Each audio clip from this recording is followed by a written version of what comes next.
In the winter of 1899, Kansas experienced the most brutal cold in recorded history.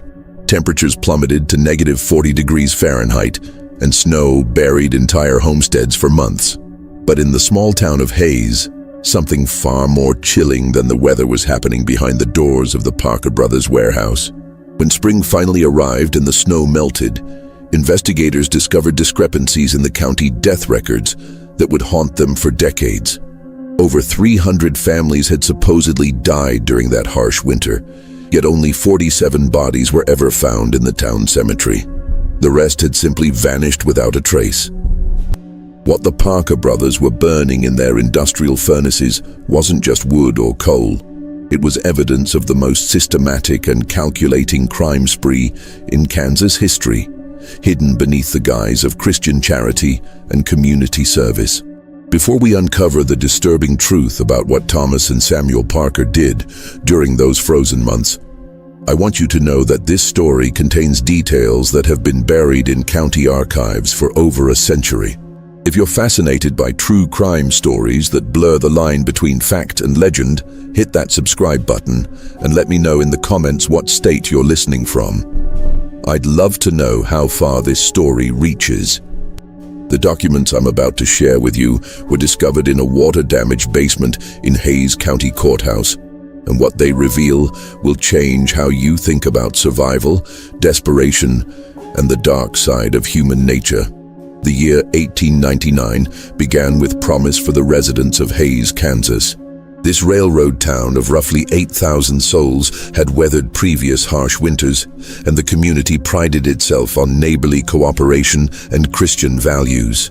The town sat strategically along the Kansas Pacific Railway, which brought both prosperity and a steady stream of settlers looking to claim their piece of the American frontier. Main Street bustled with activity: the general store, the bank, 3 churches, and dozens of businesses that served the surrounding farming communities. But Hayes was also a town built on the edge of the unknown. Just 30 miles west lay the beginning of what locals called the empty lands, vast stretches of prairie where homesteaders had claimed isolated plots, often miles from their nearest neighbors. These brave families had built their lives in sod houses and wooden shanties, depending entirely on their own resourcefulness and the occasional supply runs to town for survival. Thomas and Samuel Parker had arrived in Hayes 5 years earlier, in 1894, with enough capital to purchase a large warehouse on the outskirts of town. The brothers, then in their early 30s, presented themselves as entrepreneurs with a vision for serving the growing community. Thomas, the older brother, was tall and lean with prematurely gray hair and the kind of piercing blue eyes that seemed to assess the value of everything they looked upon. Samuel was shorter, stockier, with calloused hands and a perpetual smile that never quite reached his eyes. Their business model was simple, yet essential. They provided cleaning and estate services for families in crisis. When homesteaders died from accidents, disease, or the harsh realities of frontier life, the Parker brothers would step in to handle the difficult aftermath. They would travel to the deceased family's property, remove bodies for proper burial, inventory and sell personal belongings, clean the homestead, and prepare it for new occupants. In a time when death was common and resources were scarce, their services filled a crucial need. The brothers had built a reputation for discretion and efficiency. They owned 2 heavy wagons, employed several part-time workers, and maintained one of the few large furnaces in the area, originally installed to process salvaged materials and dispose of unsellable items. Local families trusted them to handle their most difficult moments with dignity and respect. As autumn turned to winter in 1899, few could have predicted that nature was about to deliver the most devastating blow in Kansas history. The first snows arrived in early November, weeks earlier than usual. By December, temperatures had dropped to levels that old-timers claimed they'd never experienced. The railroad lines became unreliable. Supply runs to isolated homesteads grew dangerous, and the town of Hayes found itself increasingly cut off from the outside world. But Thomas and Samuel Parker saw opportunity where others saw catastrophe. They had survived previous winters by adapting their methods, and they possessed resources that most of their neighbors lacked. What nobody realized was that the brothers had been slowly refining their approach to their macabre business, finding ways to extract maximum profit from human tragedy. The brutal winter of 1899 would provide them with unprecedented opportunities to perfect their methods. The first sign that this winter would be different came on November 18, 1899, when the temperature dropped 30 degrees overnight. Sarah Henderson, who ran the telegraph office, later wrote in her diary that she had never seen ice form so quickly on the windows. By morning, the town square was buried under 18 inches of snow, and the wind was howling with a ferocity that made conversation impossible outdoors. Within days, the railroad announced that service would be suspended indefinitely. Supply wagons from the east stopped arriving, and the families scattered across the prairie found themselves completely isolated. The Parker brothers, however, seemed remarkably well prepared for the crisis. Their warehouse was stocked with coal, preserved foods, and warm clothing. They had arranged for their furnace to be converted to burn multiple types of fuel, and they possessed the only reliable winter transportation in the area, a specially reinforced sled designed to navigate through deep snow. As December progressed, the situation grew desperate. Families began appearing at the Parker brothers' warehouse, seeking help with heating, fuel, food, or transportation to town. Thomas and Samuel welcomed these visitors with apparent compassion, offering assistance and shelter. However, those who worked closely with the brothers began to notice subtle changes in their behavior. Mary Kellerman, who served as the town's informal record keeper, later testified that the Parker brothers visited her office repeatedly during December, asking detailed questions about property ownership, inheritance laws, and the procedures for transferring land titles. They claimed to be planning ahead for the estate services they would likely need to provide once the winter ended. At the time, Mary thought their preparation was admirable. Only later would she realize the true purpose of their inquiries. The brothers also began making regular visits to isolated homesteads, ostensibly to check on families and offer assistance. They would arrive with supplies, warm clothing, and cheerful conversation. But according to witness accounts discovered decades later, these visits often preceded mysterious disappearances. The Kowalski family, who lived 12 miles north of Hayes, was visited by the Parker brothers on December 14th. Neighbors found their homestead abandoned 3 days later, with no sign of where the family had gone. The brothers claimed they had helped the Kowalskis relocate to relatives in Missouri, but no such relatives were ever found. As Christmas approached, the temperature reached an unthinkable low of -38 degrees. The town's population began to dwindle as families either fled east or simply vanished. The Parker brothers, meanwhile, seemed to thrive in the chaos. Their furnace burned continuously, sending thick black smoke into the gray sky. The smell that emanated from their warehouse was unlike anything the townspeople had experienced before, a sickly sweet odor that seemed to cling to clothing and linger in the nostrils. Dr. Edmund Hartwell, the town's physician, made several attempts to investigate the source of the smell. Each time he approached the warehouse, however, he was politely but firmly turned away by the brothers, who claimed they were burning contaminated materials from homes where families had died of disease. Given the circumstances, Dr. Hartwell accepted this explanation, though he noted in his medical journal that the odor was unlike any disease-related material I have encountered in my practice. By New Year's Day, 1900, the situation had become surreal.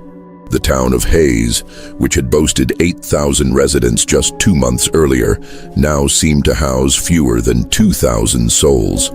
The Parker brothers claimed that most families had either died from the cold or fled to warmer regions. They had taken on the massive task of processing abandoned properties, working day and night to salvage what they could and prepare homes for eventual resettlement. But a few observant residents began to notice troubling patterns. Properties that had been abandoned were somehow being transferred to new owners with unusual speed. Valuable items from deceased families were appearing in the brothers' warehouse for sale, often within days of the supposed deaths. Most disturbing of all, the brothers seemed to have an uncanny ability to predict which families would disappear next. The first person to voice serious concerns about the Parker brothers was Janet Thornfield, a widow who ran a small boarding house near the center of town. Janet had lived in Hayes for over 20 years and prided herself on knowing every family within a 50-mile radius. As the winter deepened, she began keeping detailed notes about the families who had supposedly died or fled. Her records, discovered in 1962 during the renovation of her former boarding house, paint a disturbing picture of systematic deception. According to Janet's notes, the Parker brothers were reporting family deaths at a rate that defied statistical probability.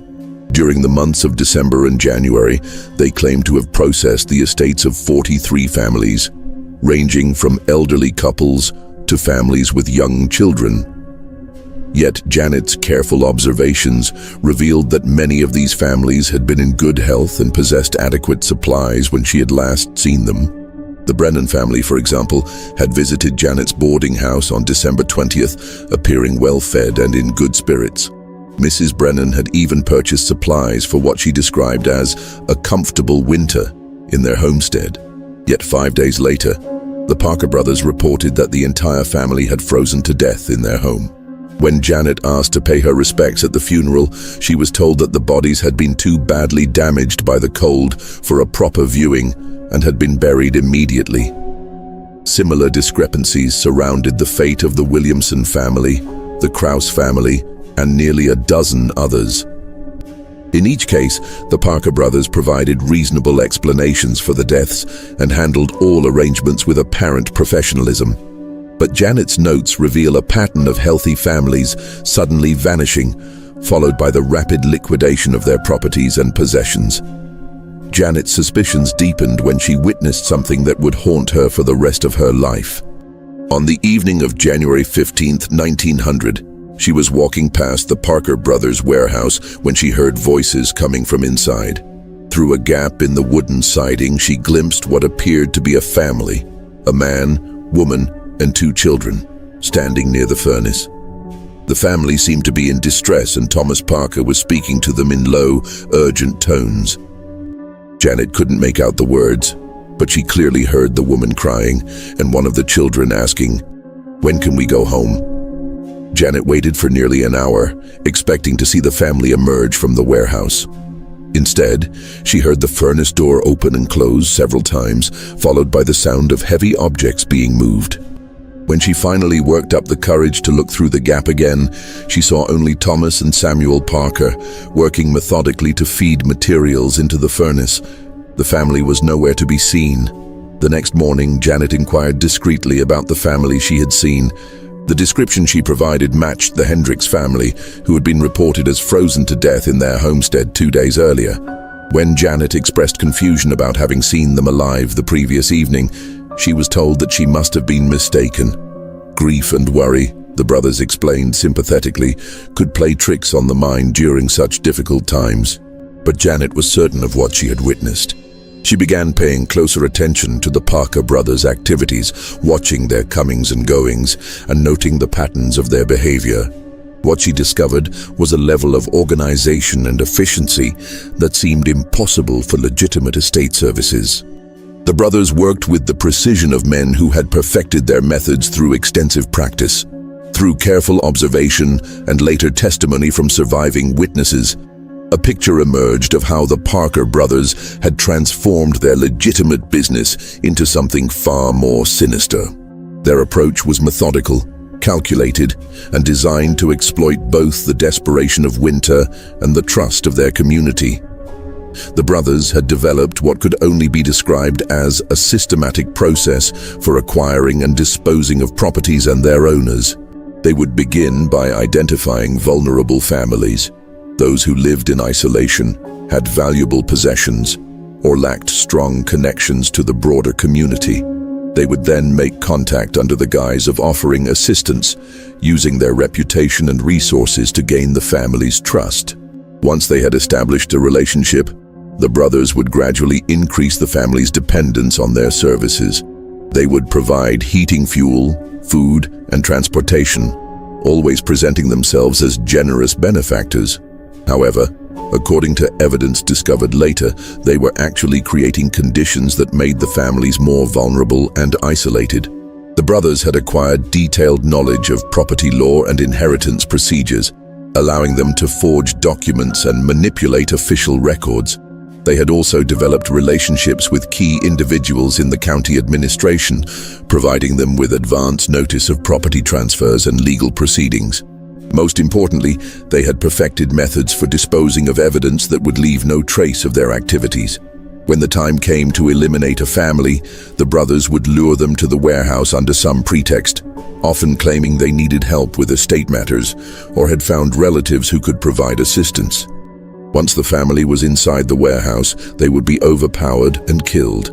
The brothers had designed their furnace to burn at extremely high temperatures, allowing them to dispose of bodies completely while simultaneously destroying any personal effects that might be traced.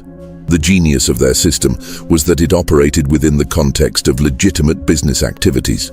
The brothers were known to be estate cleaners and property processors, so the presence of personal belongings in their warehouse was entirely normal. The constant operation of their furnace was explained as necessary for disposing of contaminated materials and unsellable items. Even the smell that emanated from their operations could be attributed to burning organic materials from abandoned homes. Dr. Hartwell's medical journal, discovered in 1978, provides additional insight into the brothers' methods. The doctor noted that during the winter of 1899-1900, he was never called to examine any of the bodies that the Parker brothers claimed to have found. In all cases, he was told that the bodies had been too badly damaged by cold or disease to warrant medical examination. This was highly unusual, as Dr. Hartwell was normally involved in determining cause of death for insurance and legal purposes. The brothers had also developed an efficient system for liquidating stolen property. They would sort through the belongings of their victims, keeping valuable items for later sale and burning anything that might be traced to specific individuals. They maintained detailed inventories of their acquisitions, which they would later claim represented legitimate purchases or salvage operations. Most disturbing of all, the brothers seemed to have developed psychological mechanisms for justifying their actions. In letters discovered in Thomas Parker's personal effects, he described their activities as mercy work and claimed they were relieving families of the suffering they would endure during the harsh winter. Samuel Parker's diary, found decades later, contains entries suggesting that he genuinely believed they were providing a service to the community by preventing slow deaths from starvation and freezing. By mid-January 1900, the Parker brothers had reached the peak of their efficiency. The temperature had not risen above -20 degrees in over 3 weeks, and the town of Hayes was essentially cut off from the outside world. Under these conditions, the brothers operated with almost complete impunity, confident that their activities would go unnoticed and uninvestigated. During this period, they processed what they later claimed were the estates of over 60 families. The mathematical impossibility of this number should have raised immediate suspicions, but the extreme conditions made normal oversight impossible. The county courthouse was often inaccessible due to snow, the railroad remained suspended, and communication with state authorities was virtually impossible. The brothers had also refined their selection process to focus on families with the most valuable properties and possessions. They maintained detailed records of land ownership, livestock holdings, and stored goods, allowing them to prioritize their targets based on potential profit. They had developed the ability to forge property transfer documents with remarkable skill, often completing transactions that would have required weeks of legal proceedings under normal circumstances. Evidence suggests that during the peak period, the brothers were processing multiple families per week. Their warehouse operated around the clock, with the furnace burning continuously and workers moving materials in and out at all hours. The brothers had recruited several accomplices from among the town's desperate residents, offering food and shelter in exchange for assistance with their estate services. These accomplices, who were likely unaware of the full scope of the brothers' activities, provided crucial testimony when the truth was finally revealed. They described a warehouse filled with personal belongings, furniture, and household goods from dozens of families.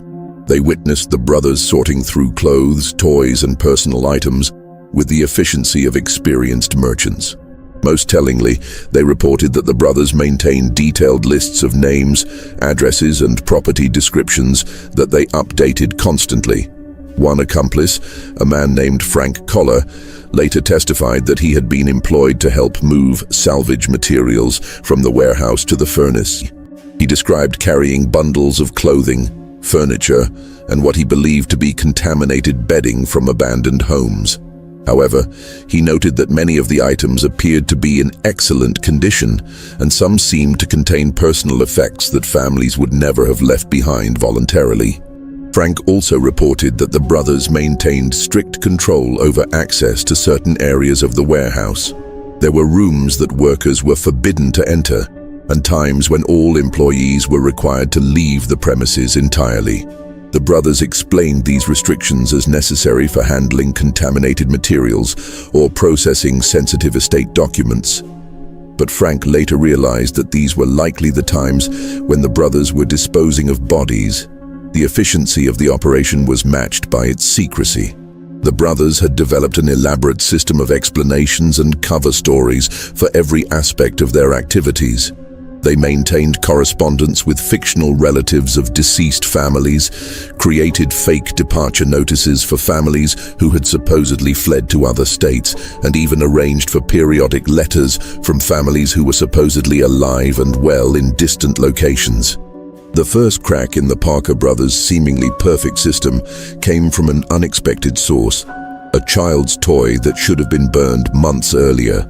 On February 14, 1900, a young girl named Emma Schultz was playing near the warehouse when she discovered a small wooden horse partially buried in the snow.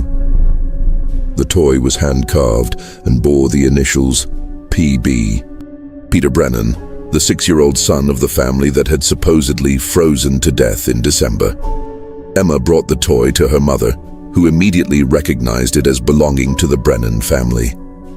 Mrs. Schultz had seen Peter playing with the horse just days before the family's reported death, and she knew that it was his most prized possession. The idea that the toy would have been left behind or discarded seemed impossible. Peter would never have parted with it voluntarily. Mrs. Schultz shared her concerns with Janet Thornfield, who had been quietly documenting her own suspicions about the Parker brothers. Together, they began to investigate more systematically, comparing notes and observations about the families that had supposedly died or fled during the winter. What they discovered was a pattern of discrepancies that could not be explained by coincidence or confusion. The two women realized that they needed help, but approaching the local authorities seemed impossible. The sheriff, Deputy Marshal Tom Brennan, no relation to the deceased family, was overwhelmed by the crisis and had been relying heavily on the Parker brothers' reports about deaths and disappearances. The county judge was effectively unreachable due to the snow, and the state authorities were dealing with similar crises throughout Kansas. Instead, Janet and Mrs. Schultz decided to recruit other concerned residents to help with their investigation.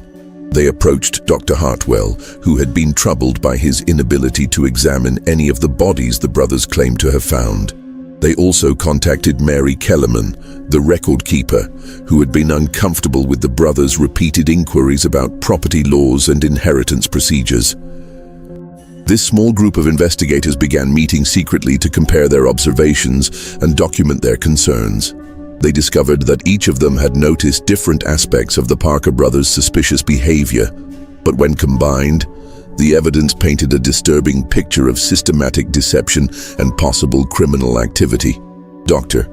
Hartwell contributed medical expertise, noting that the reported causes of death were often inconsistent with the supposed circumstances. Mary Kellerman provided insight into the legal irregularities surrounding property transfers and estate settlements. Janet Thornfield offered detailed observations about the brothers' activities and schedules. Mrs. Schultz contributed her knowledge of the families involved and their personal circumstances. Together, they began to piece together a timeline of events that challenged every aspect of the brothers' official account. They identified families who had supposedly died, but whose circumstances made death unlikely.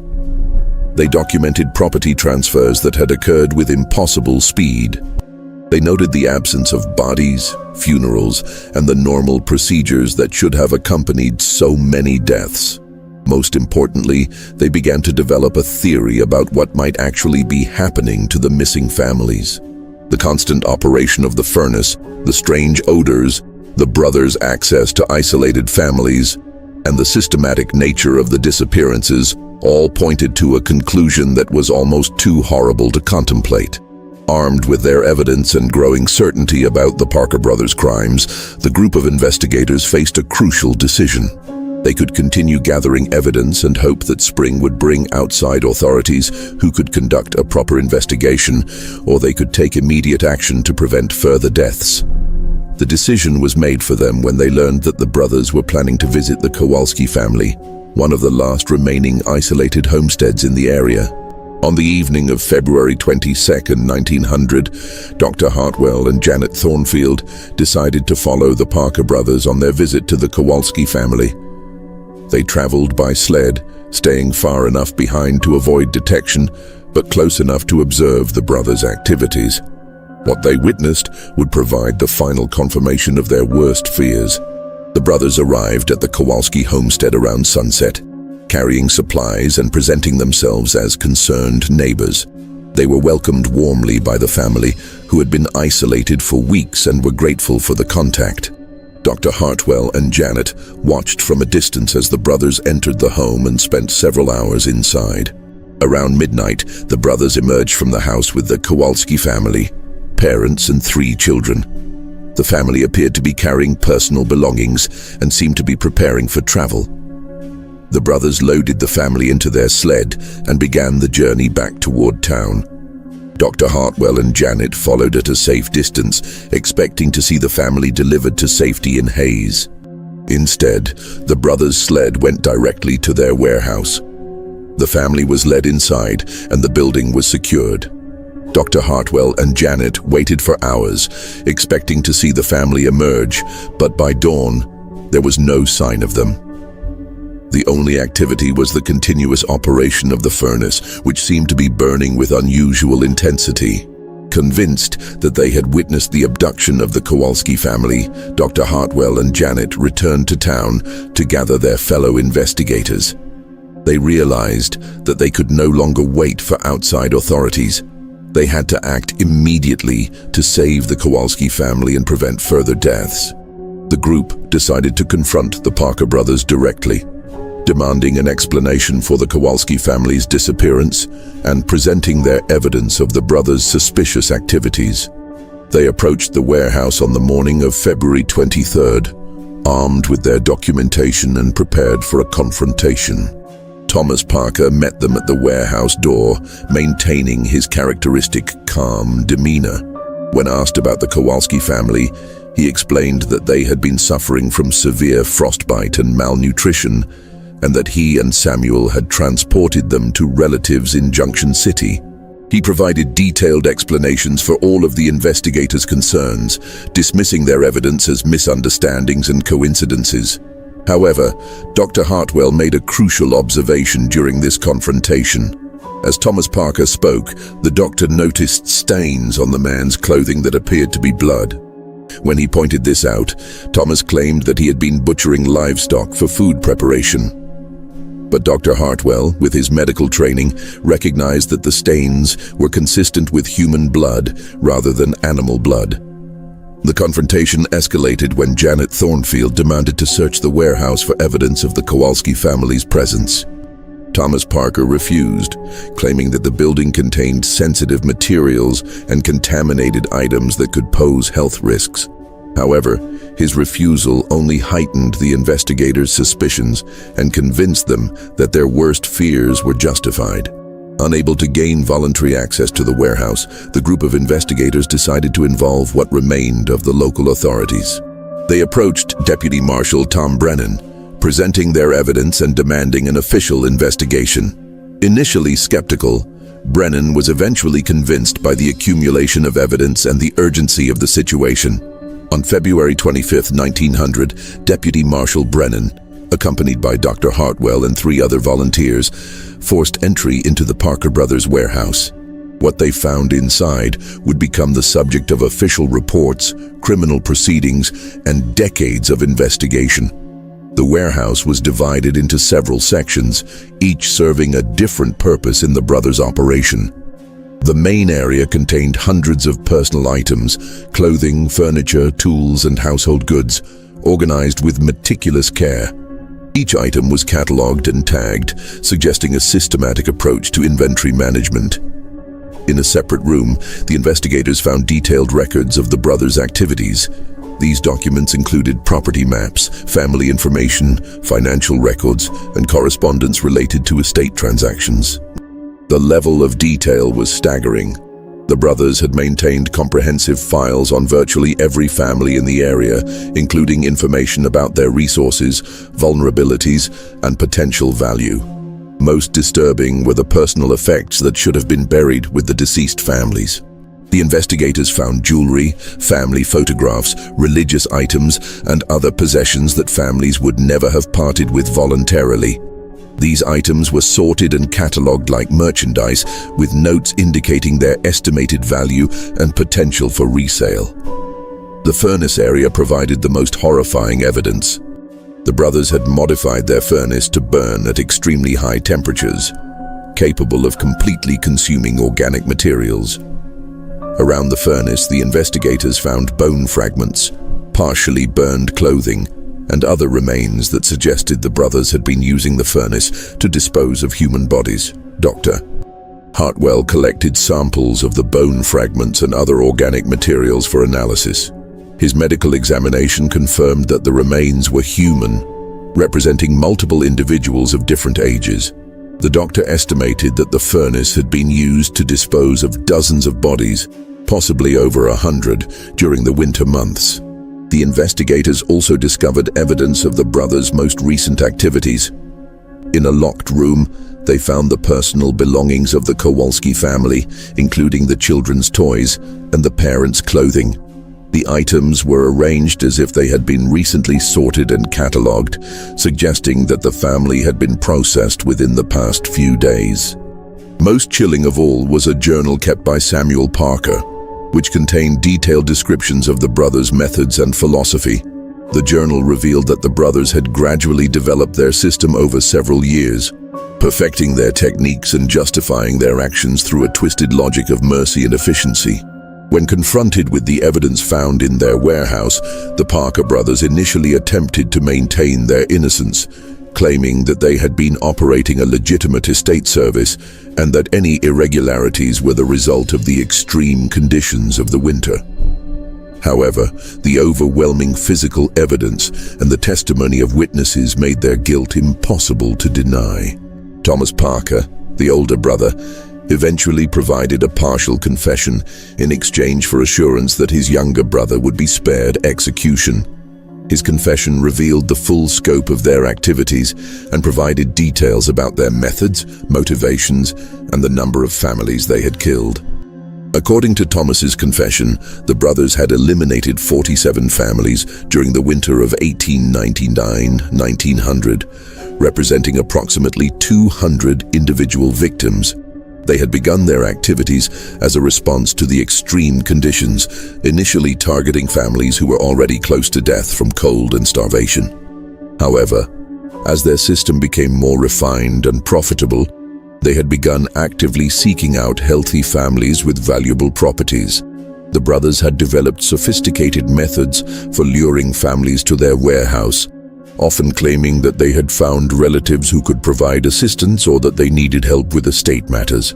Once the families were inside the warehouse, they would be overpowered and killed, usually by suffocation or blunt force trauma, to avoid creating blood evidence.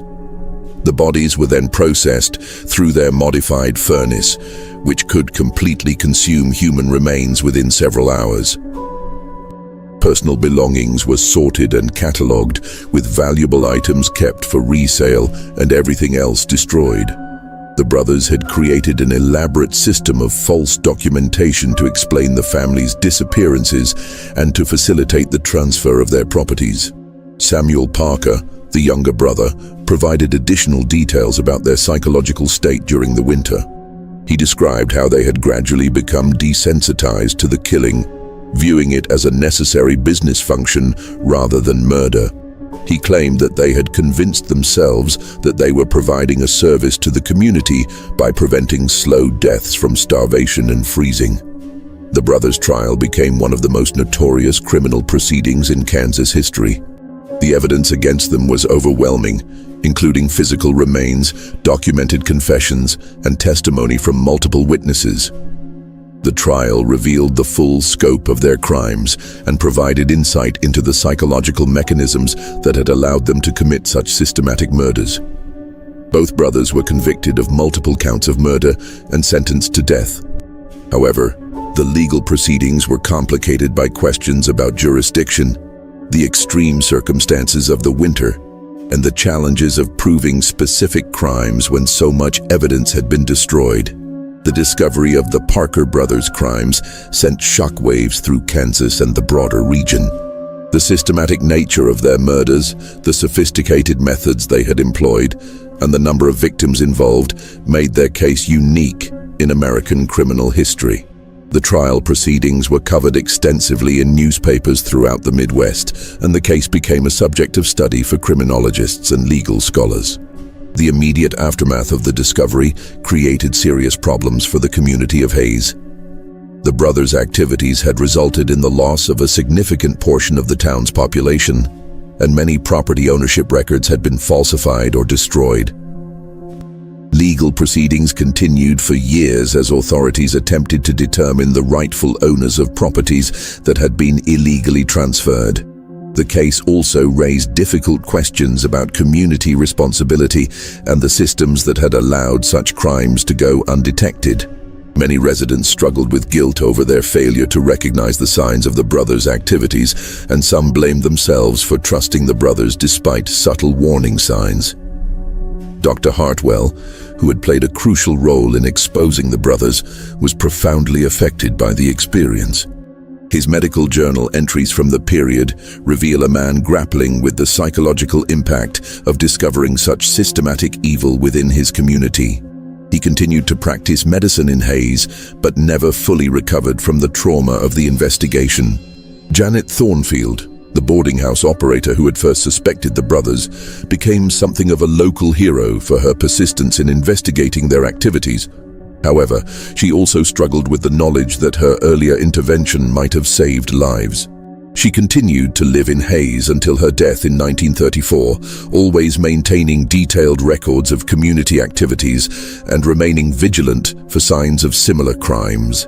The case had broader implications for law enforcement and community oversight. It demonstrated how extreme circumstances could provide cover for criminal activity and highlighted the importance of maintaining official oversight even during crisis situations. The case became a subject of study in police academies and legal schools, used as an example of how systematic criminals could exploit community trust and extreme circumstances. Despite the extensive investigation, trial proceedings, and years of subsequent research, many questions about the Parker brothers' crimes remain unanswered. The true number of victims may never be known, as the brothers' records were incomplete and much evidence was destroyed in their furnace. Some estimates suggest that the number of victims could have been significantly higher than the 47 families mentioned in Thomas Parker's confession. The brothers' backgrounds and the origins of their criminal behavior remain mysterious. Despite extensive investigation, authorities were never able to determine definitively whether the brothers had committed similar crimes before arriving in Hayes, or whether their activities were solely the result of the extreme conditions of the winter of 1899-1900. Some evidence suggests that they may have been involved in suspicious activities in other locations, but no definitive connections were ever established. The fate of some families remains unknown. While the brothers confessed to killing 47 families, records suggest that additional families disappeared during the winter without explanation. Some of these families may have died from natural causes or fled to other locations, but the possibility remains that the brothers' activities were even more extensive than they admitted. The psychological aspects of the case continue to fascinate researchers and criminologists. The brothers' ability to maintain their facade of respectability while committing systematic murder raises questions about the nature of evil and the factors that can lead ordinary individuals to commit extraordinary crimes. Their use of religious and charitable justifications for their actions provides insight into the psychological mechanisms that criminals use to rationalize their behavior.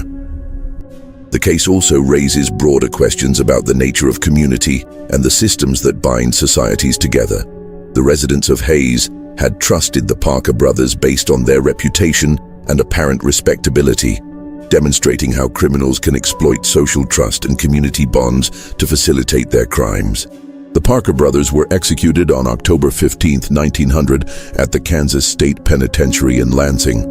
Their deaths brought legal closure to one of the most horrific crime sprees in American history, but the impact of their actions continued to reverberate through the community of Hayes and the broader region for decades.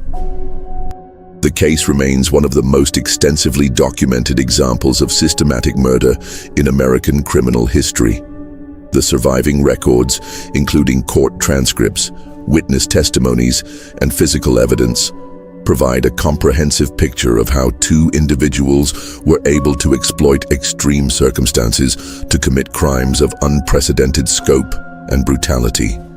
The story of the Parker brothers serves as a reminder of the potential for evil that exists within seemingly normal communities and the importance of maintaining vigilance even during times of crisis.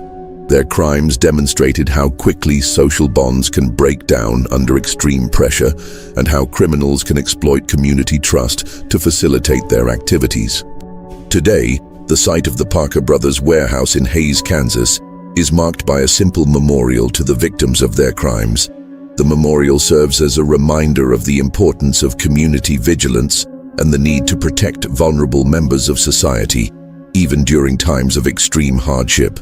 The case continues to be studied by criminologists, historians, and legal scholars as an example of how extreme circumstances can provide cover for criminal activity and how communities can work together to expose and stop such crimes.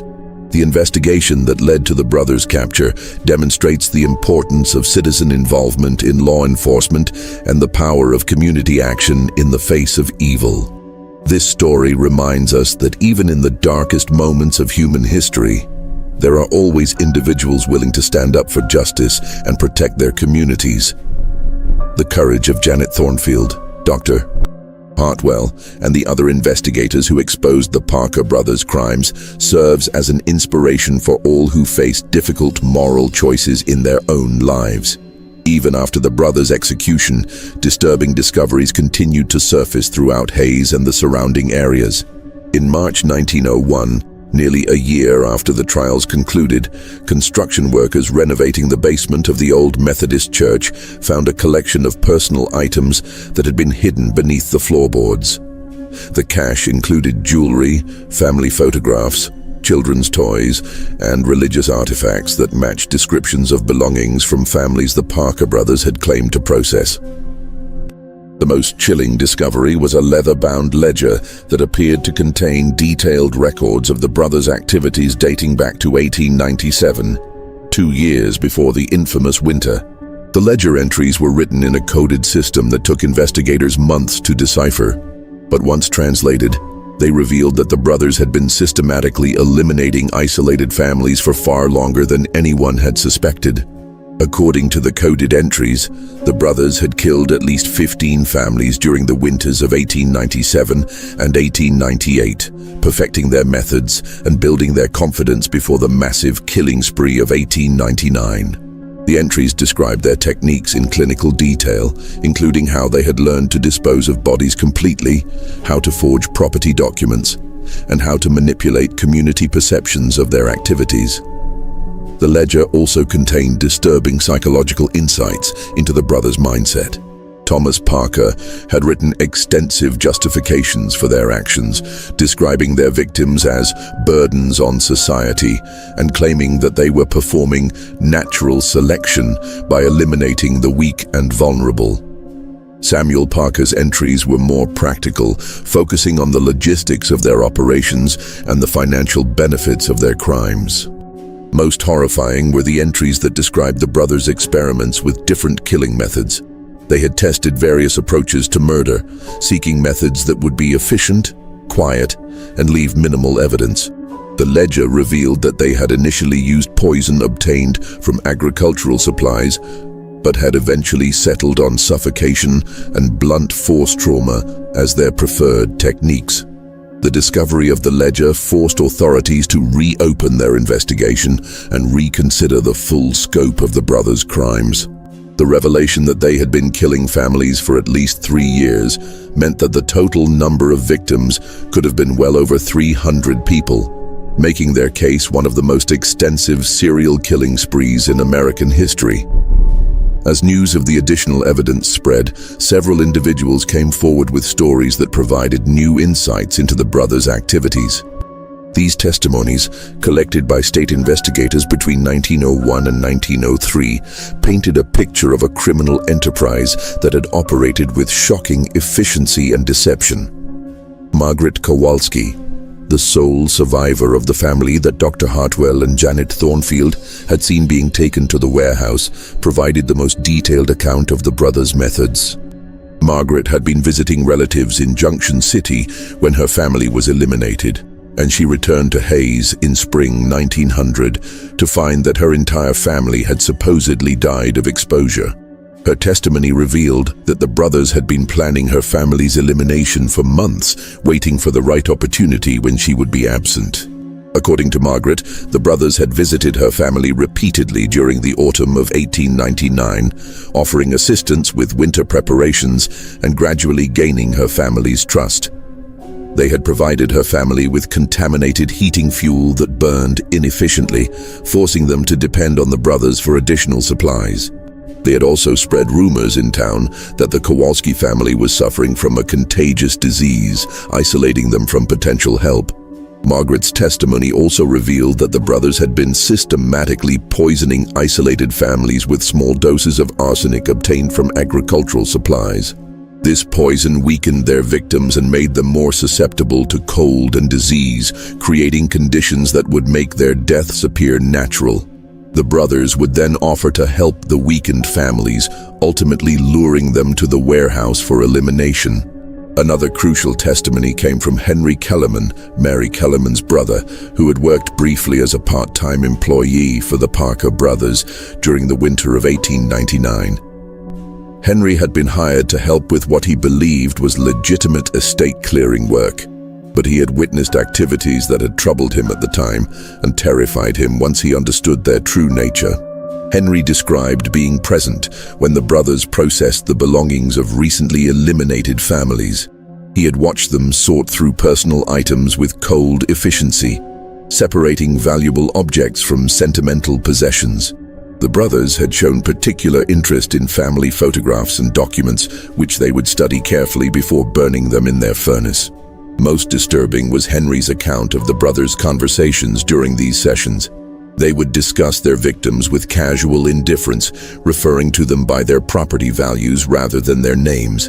Thomas Parker would often comment on the efficiency of their operations, expressing satisfaction with how cleanly they had eliminated entire families without leaving evidence. Henry also provided details about the brothers' disposal methods. He had helped them carry what he believed were bundles of contaminated clothing and bedding to the furnace, but he now realized that these bundles had likely contained human remains.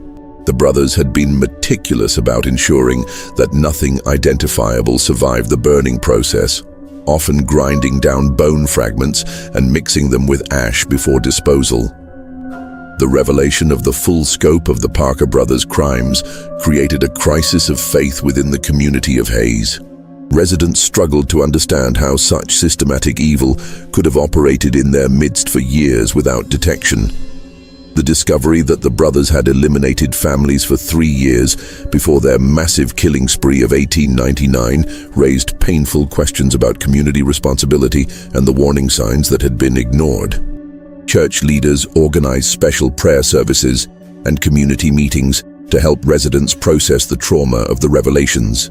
The Methodist minister, Reverend William Hartwell, Dr. Hartwell's brother, delivered a series of sermons about the nature of evil and the importance of community vigilance. These sermons, preserved in the church archives, provide insight into how a religious community grappled with the existence of such systematic evil within their midst. The economic impact of the crimes also continued to reverberate throughout the region. The brothers had illegally acquired vast amounts of property and possessions, creating a complex web of false ownership that took years to untangle. Many legitimate property owners had to engage in lengthy legal battles to reclaim their rightful possessions, and some properties were never successfully returned to their original owners. The case also had broader implications for frontier communities throughout the American West. The Parker brothers' crimes demonstrated how isolated communities could be vulnerable to systematic predators who exploited the trust and mutual dependence that frontier life required. Other communities began implementing new procedures for monitoring estate services and tracking population changes to prevent similar crimes. State authorities established new protocols for investigating suspicious deaths and disappearances in rural areas. These protocols required multiple witnesses for death certifications, mandatory medical examinations of bodies, and detailed documentation of property transfers. The Parker Protocols, as they became known, were adopted by several Western states and remained in use for decades. The Parker brothers' case became a subject of intense interest for the emerging field of criminal psychology. Dr. Alienist Hamilton Craig, who had been studying criminal behavior at the University of Kansas, conducted extensive interviews with surviving witnesses and analyzed the brothers' writings and behavior patterns. His findings, published in 1904, provided one of the first comprehensive psychological profiles of systematic murderers. Dr. Craig's analysis revealed that the Parker brothers had displayed classic signs of what would later be termed psychopathic behavior. They had demonstrated a complete lack of empathy for their victims, viewing them as objects to be exploited rather than human beings with inherent value.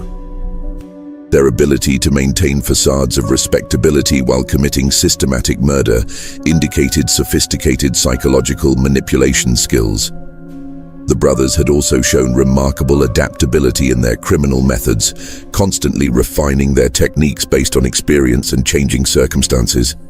This adaptability, combined with their long-term planning abilities, suggested high intelligence and organizational skills that had been channeled toward criminal purposes.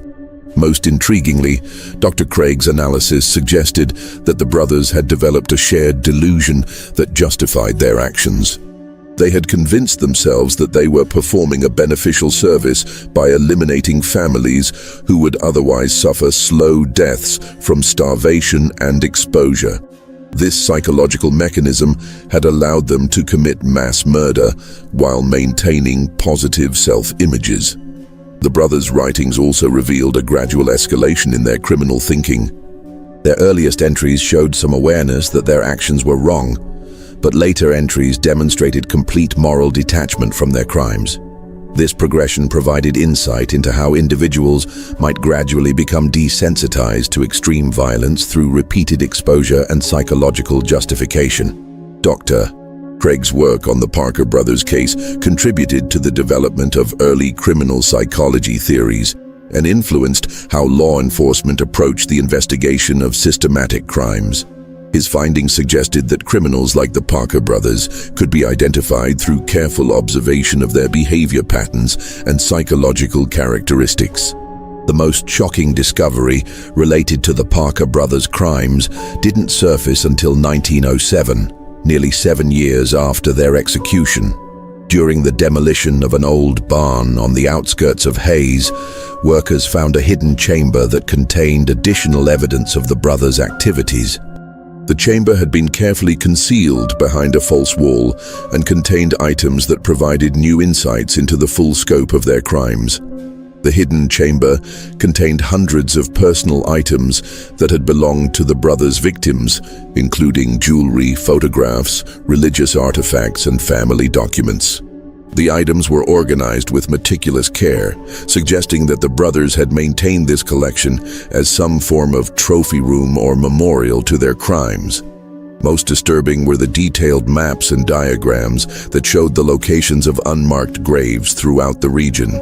These documents revealed that the brothers had not always used their furnace to dispose of bodies. In some cases, they had buried victims in remote locations, marking the grave sites for future reference. The maps led investigators to 17 additional burial sites containing the remains of 43 individuals. The discovery of these graves provided final confirmation of the true scope of the Parker brothers' crimes. Forensic analysis of the remains revealed that the brothers had been killing families for at least 4 years before their capture, eliminating an estimated total of over 400 victims. This number made their case one of the most extensive serial killing sprees in world history.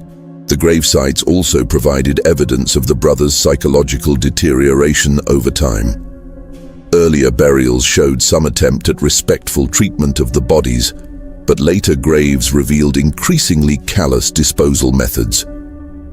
The brothers had gradually abandoned any pretense of human dignity in their treatment of victims, reflecting their complete moral detachment from their crimes. The Parker brothers' case had profound and lasting effects on American society, law enforcement, and criminal justice. The systematic nature of their crimes and the sophisticated methods they employed challenged existing assumptions about criminal behavior and community safety. The case demonstrated that extreme evil could exist within seemingly normal communities, and that traditional social safeguards might be insufficient to prevent such crimes. The legal proceedings that followed the brothers' execution established important precedents for handling cases involving systematic murder and property fraud. The complex web of false property transfers and forged documents required new legal frameworks for restoring stolen property to rightful owners. These frameworks influenced property law and estate procedures for decades. The case also had significant impact on the development of law enforcement techniques. The investigation that exposed the brothers' crimes demonstrated the importance of community cooperation in solving complex criminal cases. The success of the citizen investigators who first suspected the brothers helped establish the principle that community members have both the right and responsibility to report suspicious activities to authorities. The psychological analysis of the Parker brothers contributed to the early development of criminal profiling techniques. Dr. Craig's work provided a foundation for understanding how systematic murderers think and operate, influencing how law enforcement approached similar cases in the future. The case became a standard example in criminal psychology courses and police training programs. The community of Hayes itself was forever changed by the revelation of the brothers' crimes. The town's population had been devastated by the murders, and many survivors struggled with trauma and guilt for decades. The community developed new traditions and institutions designed to preserve the memory of the victims and prevent similar crimes from occurring.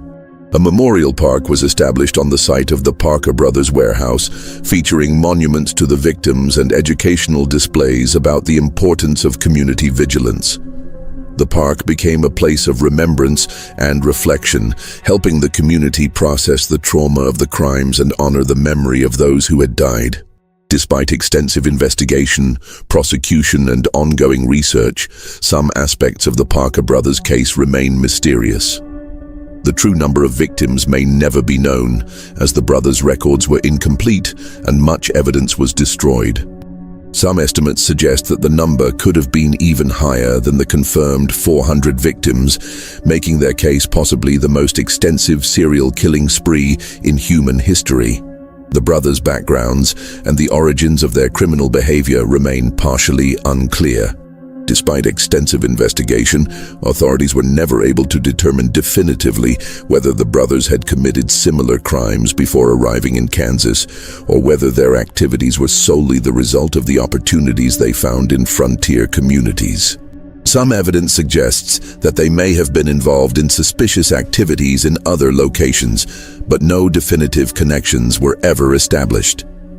The psychological mechanisms that allowed the brothers to commit such systematic murder while maintaining facades of respectability continue to fascinate researchers.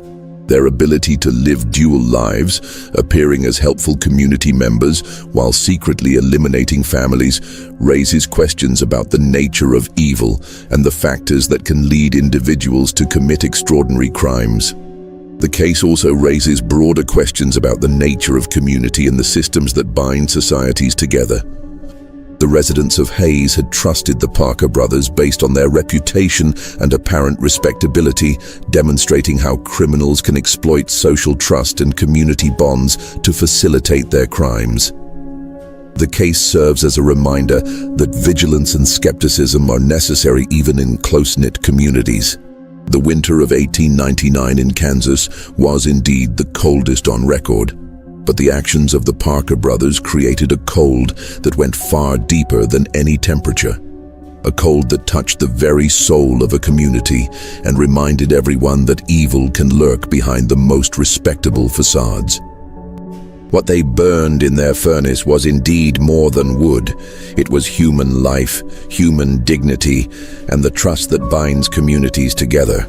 Yet the story of the Parker brothers is not ultimately about the triumph of evil, but about the power of community vigilance and individual courage to expose and stop even the most systematic crimes. The investigation that led to their capture demonstrates that ordinary citizens, working together with determination and courage, can overcome even the most sophisticated criminal enterprises.